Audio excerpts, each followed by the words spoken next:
Thanks so much, guys. Yeah, H2K's fifth straight win and another loss on the board for Roccat coming in this one. How much of that was due to their pick and ban fades, Deficio? What did you identify as good and bad from both teams? So pick and ban phase, it looked like Roccat were about to mess up completely when they had Lissandra, Morgana, and LeBlanc logged in, and we saw the Maokai coming in from H2K, which would have basically been unkillable, but then it got to Tristana, so I feel like they saved the comp somewhat. But in terms of like pure 5-on-5 team fighting, it was so much easier for H2K to play their composition, and I honestly felt like they would outscale them anyway. So once they started winning these fights in the mid game, it was basically over from there. The whole game based around the two Dragon fights that we saw. And we're going to come later on that with a replay of the first one. But as Deficio pointed out correctly, the Tristana saved the composition. With a double AP against the Maokai, you do nothing. If you pick like a Corki or a Graves, like who are designed for the mid game, you do nothing against them and you automatically lose the late game. But with the Tristana, if with the right time and the right skill, he could have made it work. So the picks and ban weren't an indicator who's going to win that game. Yeah, I did. It's already been said. I don't feel like pick and bans are too relevant in the deciding factor of the games. It was really how they played it out. Then talk me through the early game, because you all had quite a bit to say about the way things played out. Well, so we had the lane swap obviously coming in, and I have to talk about Vander in this one. I know you want to talk about it as well, but his roaming is not very good. He doesn't really know when to recall. He misses some timings. The first Dragon went over to H2K because he recalled too late. Once you hit level 2, just recall. Like, you don't have to stay steal XP for your AD carry. He was almost level 3 by the time he recalled and roamed, and the Dragon was already gone. That should not have happened, in my opinion at least. And I feel like it was a problem we saw a few times from him. Yeah, the early game in lane swaps is generally scripted. There's the correct thing, and then there's a bunch of other things you can do that are incorrect. You're supposed to base on level 2, on support, go buy some wards, drop some down, and then apply some map pressure. And among other things that you're supposed to do in a lane swap, he didn't do any of them. He was often I found myself questioning what is Vander doing on the map, and I feel like that contributed to their loss. Yeah, with a right recall at level 2 without taking the additional half level, you are actually able to either gank or put pressure on the mid lane and then be able to contest that first dragon. That first dragon went uncontested because Vander was still at the top lane taking half the level in level 2.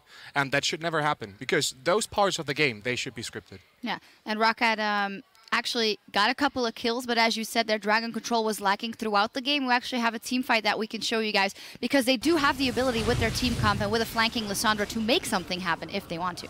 Yeah, so just the fight itself here, it's a bit hard for Roccat to set up because they have to walk in through like a choke point, but we can actually just pause it right here in this case because if you look at Vander and Woolite, they're standing now and only being able to hit Odu Omnis, so we're not going to get any Morgana ultis coming in here.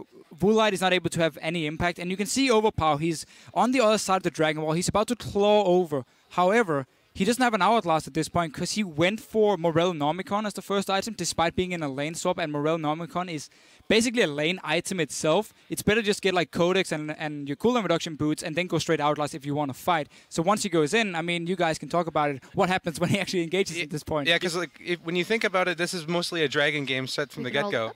Yeah, I rolled the clip.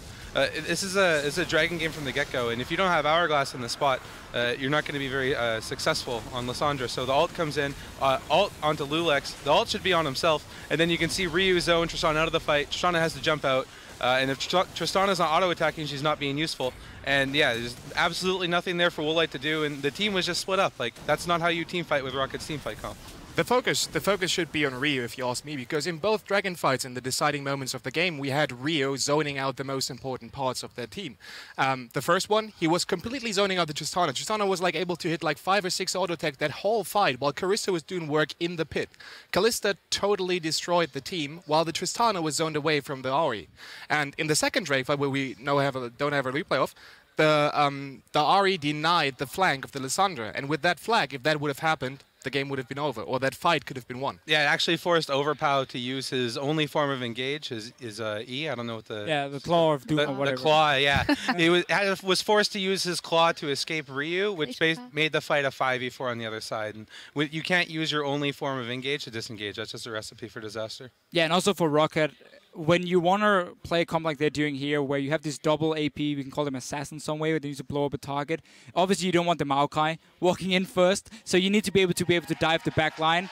And in order for you to do that, you got to be there first around the objective. You need to have the walls placed down so you can see how H2K is coming in towards the Dragon area, and then you can pick your targets. But because H2K were there first, it allowed Ryu to get the zoning control, it allowed the Maokai to stand in the front, and suddenly we didn't see any way of actually engaging from Rocket's side. Yeah, when you go up to a Dragon, and you know Dragon's spawning, you need like a minute to 2 minutes, like minimum a minute, like minute to 2 minutes to prepare the Dragon. And if you're walking into the Dragon and the enemy has complete vision control allows them to plan out the fight perfectly.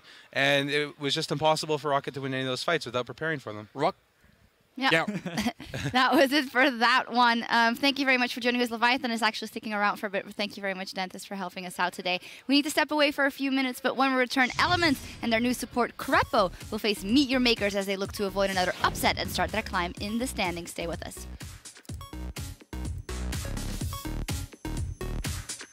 The other punish. Go guys, let's do it.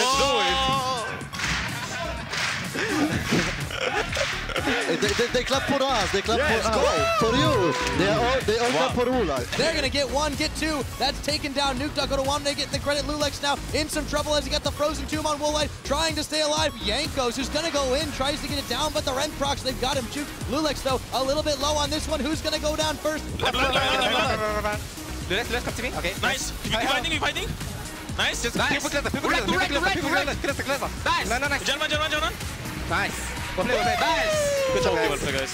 Odoamne tanking up so much, and there is H2K turning on the gas. H2K come up with another victory.